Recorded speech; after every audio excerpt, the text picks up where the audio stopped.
Hello and welcome to our Student Experience webinar series. My name is Akib and I'm the Senior Marketing Officer at the College of Science and College of Health and Medicine.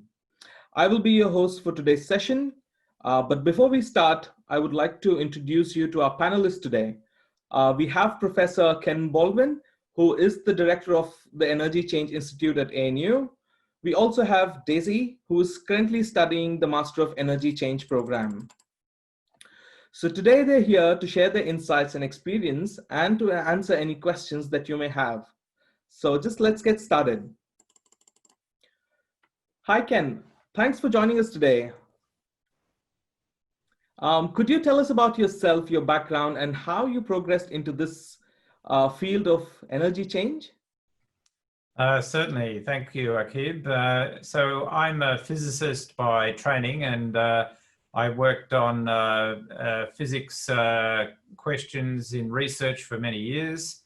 Gradually, as my research evolved, it moved into the physics of energy. And indeed, a lot of our modern energy systems are founded on physics, and this is essential for understanding the basis for energy generation and transformation.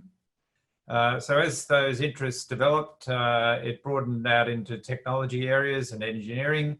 And then I made the connection with the social and human sciences, which are really the sciences that help make the technology work. And if you're going to implement energy science and technology, you need the social and human sciences to make that happen. So as my interest broadened, I founded the ANU Energy Change Institute, and that brought together all these discipline areas, science, technology, social and human sciences, and formed an organization that had a very broad spectrum of research activity and a broad educational activity as well, which is how the Masters of Energy Change came about.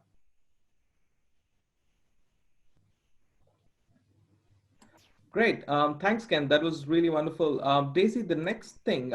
So could you just give us a bit more background about yourself and what actually motivated you to study energy change? Okay, hello everyone. My name is Daisy. I'm a second semester student of Master of Energy Change here at ANU.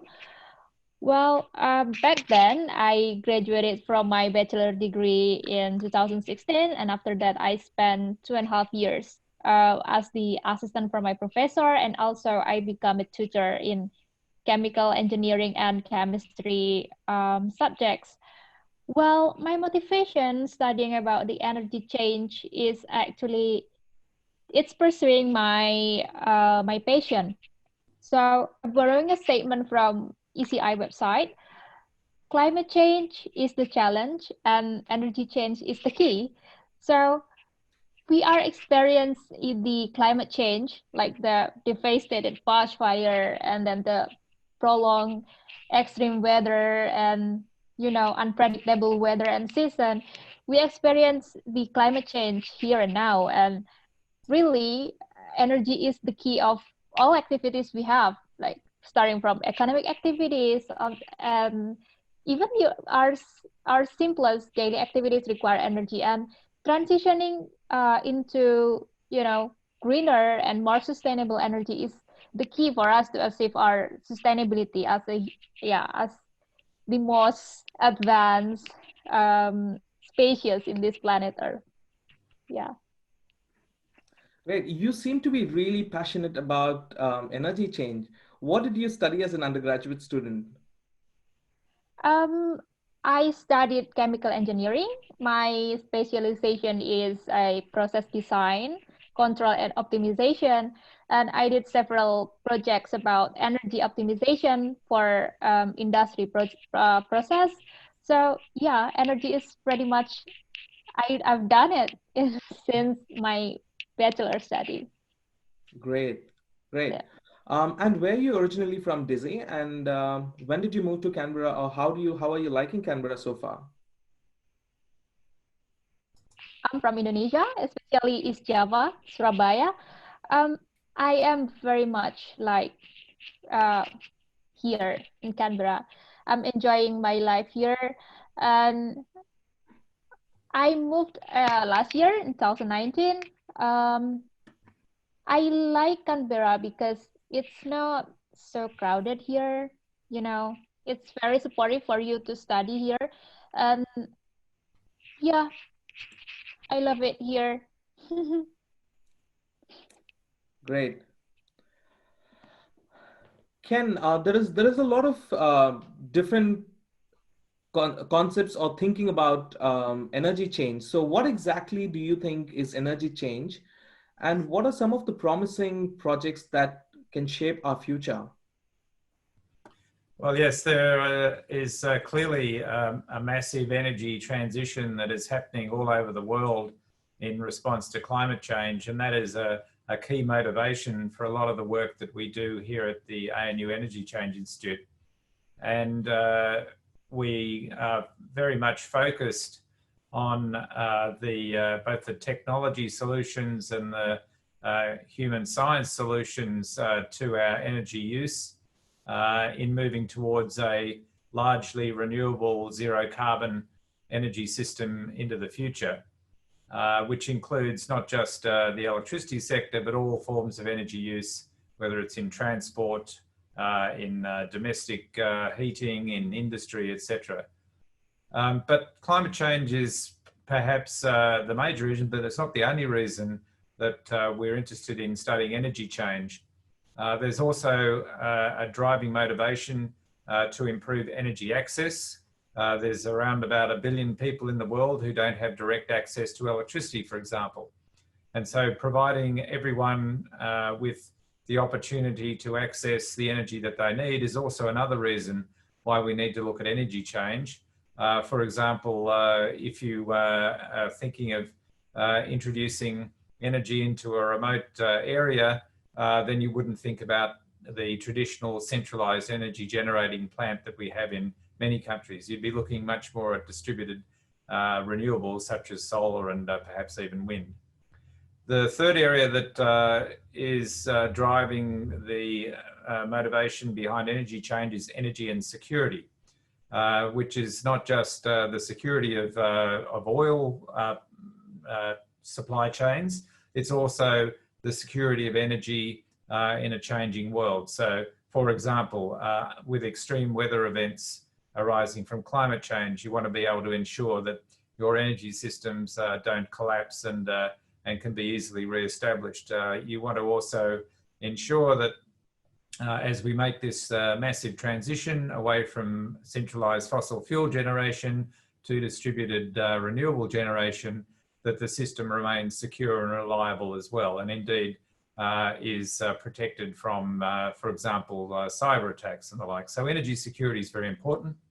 And then finally, energy underpins every aspect of society. It underpins our industry, it underpins our education system, it underpins our defense systems, it underpins our transport system. So energy productivity is very important, and looking at new ways of creating and transforming and transferring energy to increase our energy productivity is also a focus for energy change. So it's those four motivating factors: climate change, energy access, energy and security, and energy productivity, that drive the Energy Change Institute.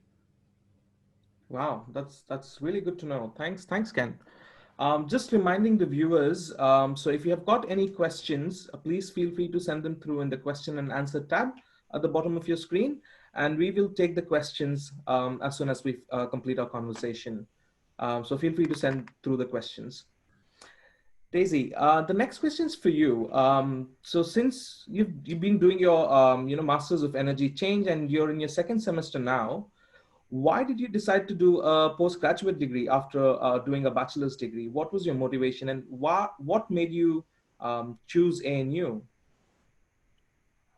Well, I intend to, pursue my career as researcher and lecturer in the field of sustainable energy. So that's the first reason I am taking postgraduate study. And also, I think the knowledge that I obtained from my bachelor degree is not enough, and then I need to, broaden my perspective, but also having a specific expertise that makes me, capable for pursuing my future career.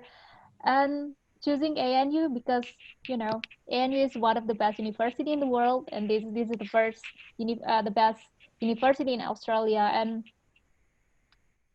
indeed, it's really about the Master of Energy Change program itself. Like, it provides, you know, the broad, uh, the broad knowledge and the broad, uh, discipline. It's a multidisciplinary program that will give you, you know, that's what I'm looking for. Hmm. That's Mm-hmm. really good to know. Mm-hmm. Since you've done your bachelor's in chemical engineering, right? If yeah, Mm-hmm. yeah, correct. So you've done your bachelor's in chemical engineering, and do you think you still can draw a lot of skills that are relevant for your master's program while you're studying your master's here? Yes, yes, of course. Um, as Professor Baldwin mentioned before, that there is Yeah. so many fields that you can fill in this Master of Energy Change. Like I've I have a conversation with one of my lecturer that I want to do my research next Hmm. semester, and then with my background and expertise, what can I do? And the, he's being very helpful to, directing me to the professor that actually having a project that is I can be, helpful in that Yeah, project yeah, with my that's background great. So expertise. that's great to see how you can leverage your skills that you've already gained through your bachelor degree into Mhm. learning this program. That's really good to know. Thanks, Daisy. Mhm. Ken, the next one's for you. So ANU offers the Master of Energy Change, but can you explain the range of options offered and how different is the program to the Master of Engineering in Renewable Energy? So I think the difference is captured in the range of options, and the Masters of Energy Change, as I said before, covers many disciplines, all the way from engineering, science, technology, right the way through to economics, to law, to sociology, environmental studies, and policy.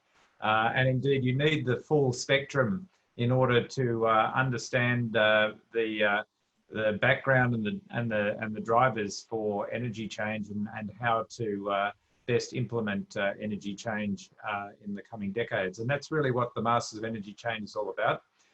The Masters of Engineering and Renewable Energy is really only very tightly focused on the energy engineering principles and ideas behind different energy sources for renewable energy.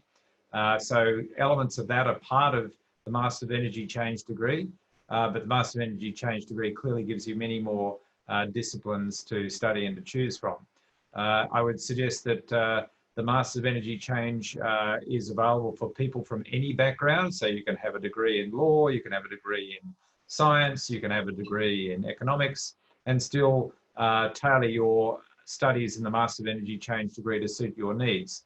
In the case of the Master of Engineering, clearly you need to have an engineering background to understand the material in that particular course. So when it comes to making your choice, you should be considering whether you want to go down a greater degree of specialization in engineering with a renewable energy masters, or whether you want to broaden your understanding of energy change and take on these other discipline areas to increase your skill set and your application of the underlying discipline base that you come from, whether it's an arts degree or a science degree or engineering or whatever, to cover these new discipline areas.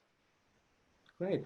So again, if a student is say coming from a background which is from a non-technical background, can they still pick up subjects which are a mix of a bit of technical and bit of policy? Do they still get that flexibility of picking those kind of subjects? Yes, indeed. In fact, we have a foundation unit called Principles of Energy Generation and Transformation, which steps through the underlying science and engineering of energy systems for those people that have a background in maybe arts or other discipline areas. So that allows you to then join the degree, as I said, from any discipline background, but we do give you these foundation units in order to help you make that transition.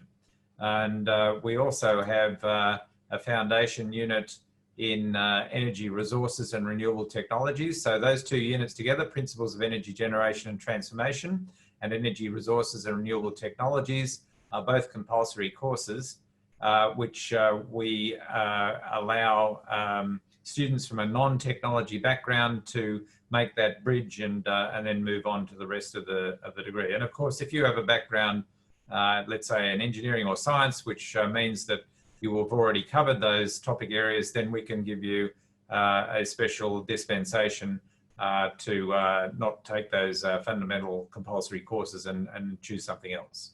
Oh, wow. Okay. There's a lot of flexibility. Yeah.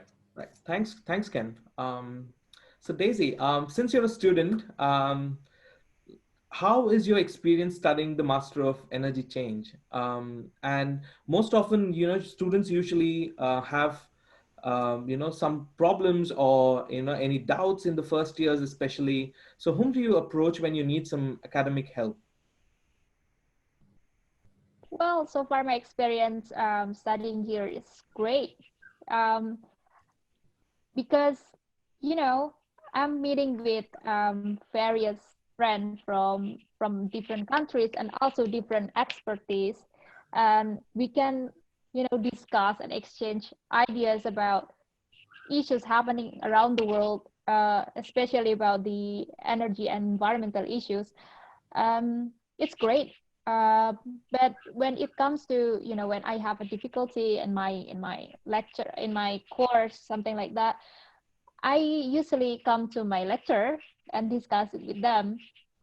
For example, I took a energy economics course last year since I had a background in economics, and I had a hard time to understand the economic concept, the economics point of view, and I just come to the lecture and discuss about that, and it's really helpful. Yeah. So as a current student, and as a student who are here already in Australia, so and considering the current pandemic that we have, what has changed for you as a student, and how are you dealing with this situation? For example, how's online learning taking place, and how are you experiencing that? Okay, so I think I feel more adapted and more optimistic now about things will get better in the near future. But the most notable change about this situation is that the course is shifted into online method, and but in the beginning it's like, yeah, it's just something new that you have a new experience, and then like you need the time to adapt to that. But it's great. I think the online delivery mode is not that bad. It's great because our lecturers usually ask to us like, do you think that this is a great learning experience for you? What can we do to improve the course so you can just still enjoying the course and gaining all the knowledge that might be we might experience difficulties in online and something like that. I think, yeah, it's great because our lecturers has done their best to make this the best learning experience for us. Great. And do you still have to do all the assignment submissions and all the other tasks related to your courses? Yes, of course. Yes, So there's no we still excuse on have that. that. No excuse in that. Although there are like a change in format. For example, like we have some exams that now is we can't have the sit-in exam right now. Mhm. So like the format of the exam is just changed into like the more suitable for this situation. Right, right. Um, Ken, finally, the last question. So I think we may have some students who have got the offer to study the Master of Energy Change, or students who are planning to study the program. So do you want to provide any tips for those students who are planning to study here? The best thing that you should do is to study the wide range of energy topics that we have to offer, and think carefully about that in terms of your future goals and aspirations. Maybe you're looking to move into a slightly different area. Maybe you're in a particular job at the moment and you want to broaden your options for other forms of employment. So it's really important to examine the wide range of energy topics that we have available as part of the degree, and very carefully select the areas that you're interested in studying. And in terms of general advice, I'd make sure that you chose topics that suited and complemented your discipline background. So you might want to delve more deeply into some subjects in your discipline that you know a little bit about already, or you might want to branch out and complement that knowledge that you already have with knowledge in a completely different area. And to help you in that process, I suggest that you talk to other students like Desi and Hillman who have done this course. And you can also, of course, talk to the conveners of the course, to Dr. Igor Scriabin or Dr. James Prest, by email or by video conference, and discuss with them your different opportunities. And then finally, I'd suggest that you look at the beautiful Canberra region and maybe take a tour, a virtual tour or a real tour, physical tour of Canberra and its surrounding areas, just to see what a terrific environment this is, not just to study in, but to live in and to experience as well. Great. I think that's really good advice, Ken. Thank you. So now we've got a video from one of the alumni who studied the Master of Energy Change program, Hillman. So I would just like to share that with the participants as well, to give an insight on what his experience was. So I'll just play the video now. Hi, my name is Hilman. I'm from Indonesia. I'm also a former student of Master of Energy Change program at ANU. I had a really good time studying the program. You know, the curriculum was very multidisciplinary, and the whole experience has helped me to develop a more, I guess, well-rounded view of the most pressing challenges in the energy sector, including in the context of rural energy poverty as my personal research interest. I was also very fortunate to have received the University Medal Award, and also thanks to the Australia Award Scholarship for making my journey in Australia and more specifically in Canberra possible. Well, speaking of Canberra, it is very beautiful city to live. If you love spending time outdoors, Canberra is such a perfect place. You can do bushwalking, doing barbecues, and having picnic with your friends. And it is also quite multicultural, which makes it an amazing environment to study. Great. So that was some experience by one of our alumni who studied here. So now let's jump into the question and answer session. So while you all registered for the Q&A, while you all registered for this series, the webinar series, you were asked some questions. So we have received a few questions. So Ken and Daisy, we'll just start with the questions received from the students. And then we also have a few questions in the question and answer panel at the bottom. So I will read that out as well. So the first question which was submitted was, in the Master of Energy Change program, can a student focus on research? Is that an option? And is there a focus on energy transition in mining sector? So maybe I can answer that question. Yes, so there are two Masters of Energy Change degrees. There's the Masters of Energy Change by coursework, and there's the Masters of Energy Change Advanced. And the advanced degree allows you to do a research project for 1 semester equivalent full-time. which means that you need to select a research project by contacting a supervisor in the Energy Change Institute, and we can help you in that process as well. That might have a topic on energy change in an area that you're interested in. So we have the option of doing both. The Masters of Energy Change Advanced has a higher qualification level, but apart from that, you effectively do the same courses, except that you are able to replace one semester's worth of courses with a semester of research. So yes, that's certainly possible. Great. So there's another question in the question answer panel. So it's by Rahat, so who's from Indonesia.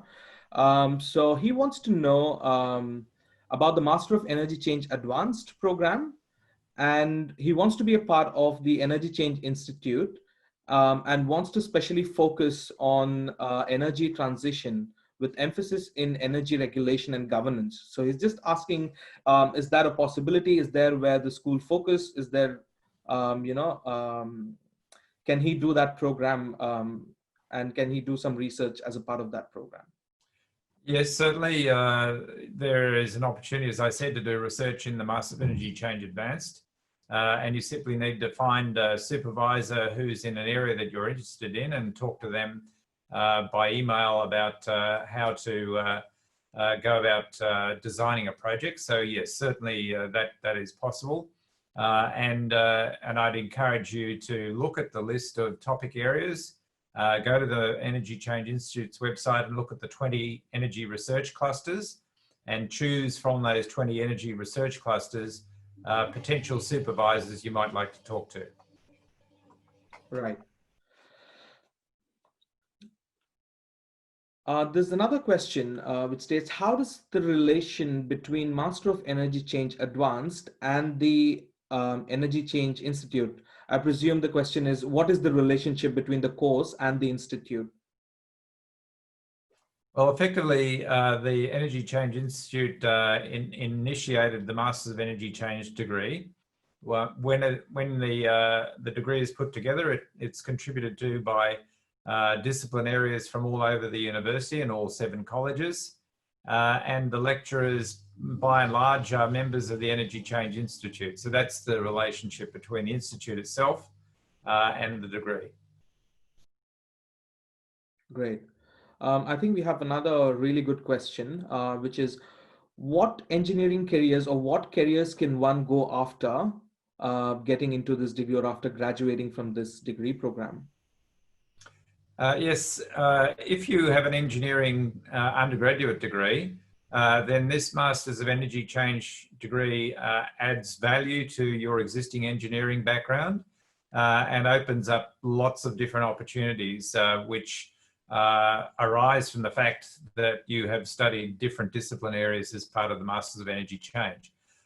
So whereas you might have originally been thinking with your engineering degree, you're going to go work for an engineering company or an engineering agency in government, the Master of Energy Change degree might broaden your horizons and allow you to go and pursue a career in maybe a somewhat different area where you can apply your engineering skills, but where your Masters of Energy Change discipline expansion allows you to tap into other areas of energy change as well. So it's really very much a broadening scope that the Master of Energy Change provides for people who already have an engineering degree. It's not an engineering degree itself, so you wouldn't qualify as an engineer if you didn't have an engineering degree as an undergraduate, but it certainly broadens your scope as an engineer to move into different areas. Great. Yeah, and I assume since it's open to all disciplines, I think the scope of getting into a career is also quite broad once a student studies the program. Yeah. Indeed. So there's another question, Ken. What is the major difference between the Master of Energy Change and the Master of Energy Change Advanced? And is the Master's program by research or coursework? Okay, so that is the difference between the Masters of Energy Change and the Master of Energy Change Advanced. The advanced degree is one where you can undertake research. As I said earlier, you can do the effective equivalent of one semester coursework and replace that by a research project. And as I said earlier, this requires a slightly higher level of qualification, but nonetheless, people with a research interest can undertake that if they are so inclined. And once again, you need to select a project by talking with one of the researchers in the Energy Change Institute to see if they're willing to supervise you in that particular project. Great. And should the, so if a student is interested, should they approach the professor before applying or just after being admitted into the program? I would approach them before, because that way you can get a feel for the type of research project that you might want to be engaged in.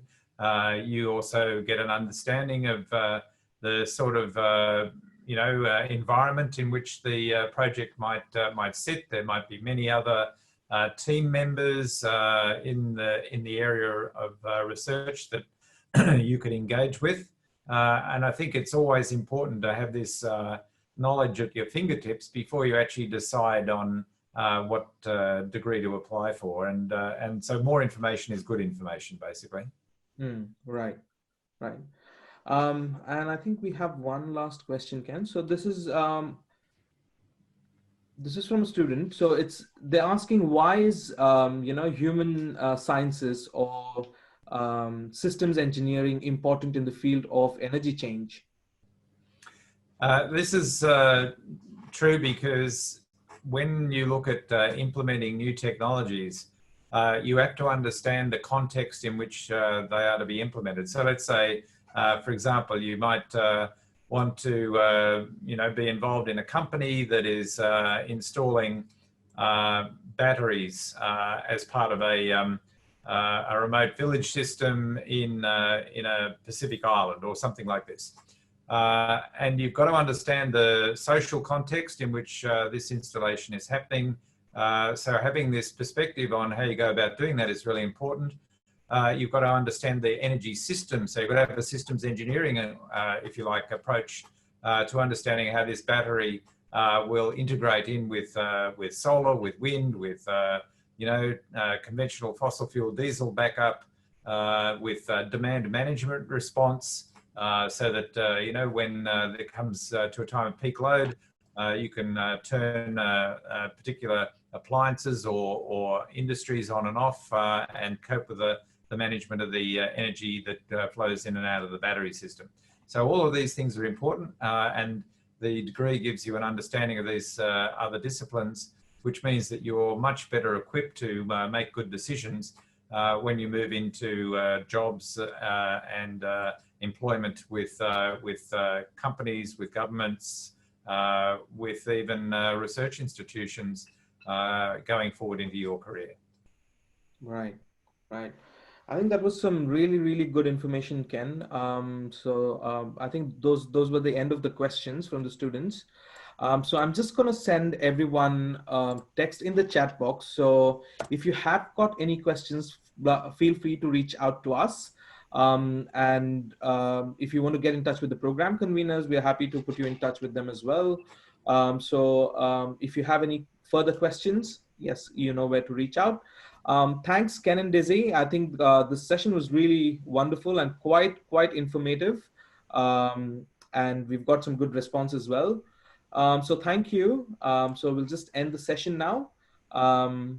Thanks for being a part. And if you have any questions, we'll definitely stay in touch with you all. Great. Thank you very much. All right. Thanks, Ken. Thanks, Dizzy. Thank you.